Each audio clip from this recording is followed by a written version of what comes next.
तर रोजच्या अशा गर्दीमध्ये ट्रॅव्हल करणं काही सोपी गोष्ट नाही आहे. तर मित्रांनो, गुड मॉर्निंग. मी अफसर. आज सकाळी मस्त रेडी होऊन एकदम पॅक होऊन तुमचा भाऊ निघतो कॉलेजसाठी. आणि आपलं कॉलेज काही नाशिकमध्ये नसून डायरेक्ट मुंबईला आहे. मग मी येऊन जातो नाशिक रोडच्या स्टेशनवरती आणि तेवढ्यात आपली राज्यराणी ट्रेन पण आलेली असते. मग काय फक्त ट्रेनमध्ये बसून निघून जातो आपल्या कॉलेजसाठी. आणि इथला व्ह्यू काहीच खतरनाक दिसत होता. मग मी पोहोचतो दादरला आणि दादरला येऊन वेस्टर्न साईडला येतो, कारण आपल्याला जायचं होतं अंधेरीला. आणि भैया आता मुंबईला ॲडमिशन घेतलं आहे, तर एवढ्या गर्दीचा सामना तर करावाच लागणार आहे, ते सोडा. मग तुमचा हो पोचतो डायरेक्ट अंधेरी स्टेशनवरती आणि येऊन जातो बाहेर. आणि ऑलरेडी मी खूप उशीर झालो होतो, म्हणून एकदम पळत पळत कॉलेजवरती पोहोचतो. 3 hours later. आणि मग कॉलेज करून येऊन जातो डायरेक्ट कॉलेजच्या बाहेर. आणि मध्ये मी क्लिप घ्यायचं विसरलो होतो. मग स्टेशनवरती येऊन थोडी दडीविडी मारतो, कारण भूक पण एकदम जोरात लागेल होती. मग काय परत स्टेशनवरती येऊन घेतो लोकल आणि डायरेक्ट पोहोचतो दादरला. आणि आपला पास पण संपलेला होता. मग म्हटलं पहिले पास काढून घेऊ.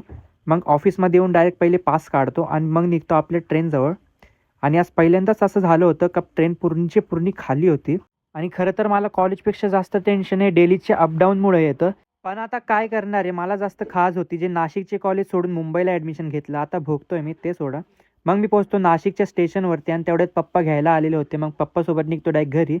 आणि तर सिन्नर फाट्यामध्ये काही जाम गर्दी वाढते यार, इतका ट्रॅफिक होतं आता काय सांगू. तर आता मी जातो घरी. तेव्हापर्यंत तुम्ही लाईक करून घ्या, फॉलो करून घ्या आणि तुमच्या भावाच्या यूट्यूब चॅनलला सबस्क्राईब करून घ्या. बाय.